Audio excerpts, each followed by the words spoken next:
Radhe Radhe guys, आज के video में हम पाप मोचनी एकादशी की व्रत कथा सुनेंगे। एक बार की बात है, युधिष्ठिर ने भगवान श्री कृष्ण से पूछा कि भगवान, मुझे पाप मोचनी एकादशी जो कि चैत्र मास की कृष्ण पक्ष को आती है उसके विषय में संपूर्ण जानकारी बताइए।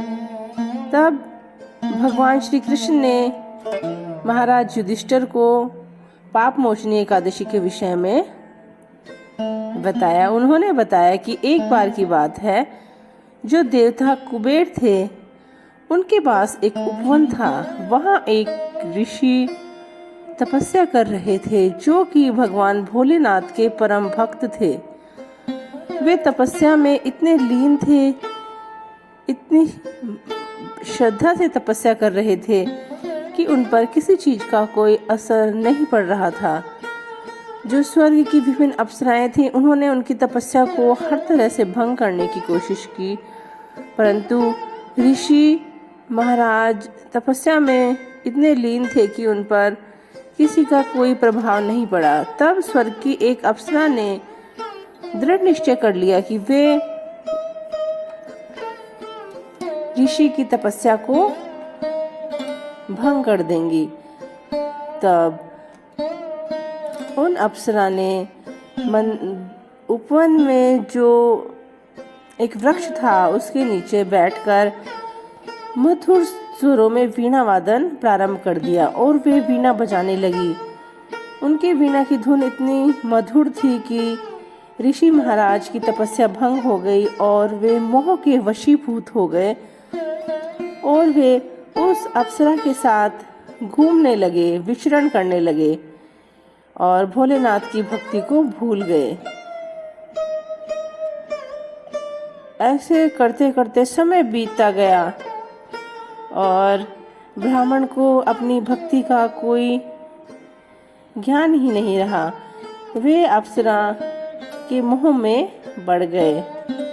तब एक दिन अप्सरा ने कहा कि महाराज, मुझे आज्ञा दीजिए, अब मुझे अपने लोक में जाना है।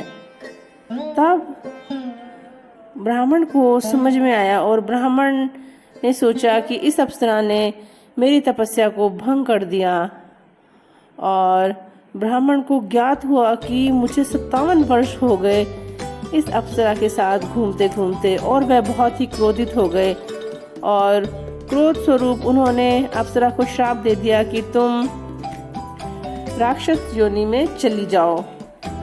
तब जो अप्सरा थी उसने जो ऋषि महाराज थे उनसे विनम्र निवेदन किया कि महाराज, मेरे को आपके साथ रहते रहते इतने वर्ष बीत गए, आप मुझे ऐसी सजा मत दीजिए।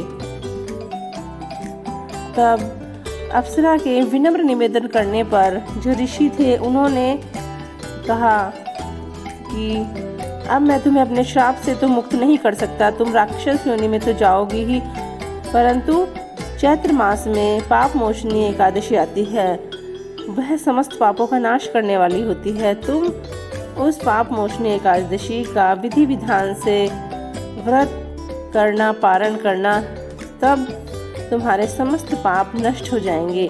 और जो ऋषि महाराज थे वह अपने पिता के पास चले गए। तब उनके पिता ने पूछा कि पुत्र, ऐसा कैसे संभव है? तुम भगवान शिव की इतनी भक्ति तपस्या करते थे और तुमने यह क्या अनर्थ कर दिया? तुमने अपने समस्त पुण्यों का नाश कर दिया। तब जो ऋषि महाराज थे वह रोने लगे और वह अपने पिता से प्रार्थना करने लगे कि पिताजी, मुझे इस भूल का प्रायश्चित करने का कोई उपाय बताइए। तब उनके पिता ने भी उन्हें पाप मोचनी एकादशी का व्रत करने की बात बताई।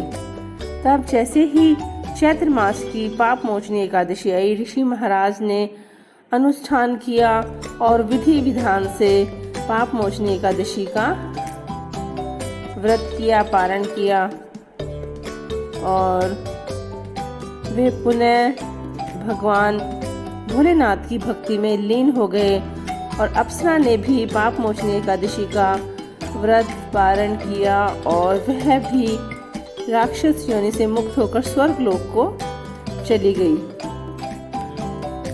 यह जो पाप मोचनी एकादशी होती है ये बहुत ही महत्वपूर्ण होती है। कहते हैं इस एकादशी को करने से व्यक्ति के संपूर्ण पापों का नाश होता है और व्यक्ति को बहुत अधिक पुण्य की प्राप्ति होती है और भगवान विष्णु इस एकादशी को करने से समस्त मनोकामनाएं पूर्ण करते हैं। इसलिए हमें भी अपने पापों का नाश करने के लिए और पुण्य प्राप्ति के लिए इस एकादशी का व्रत ज़रूर करना चाहिए। Thanks for watching. इसी तरह के वीडियो के लिए मेरे चैनल को लाइक, शेयर और सब्सक्राइब करें।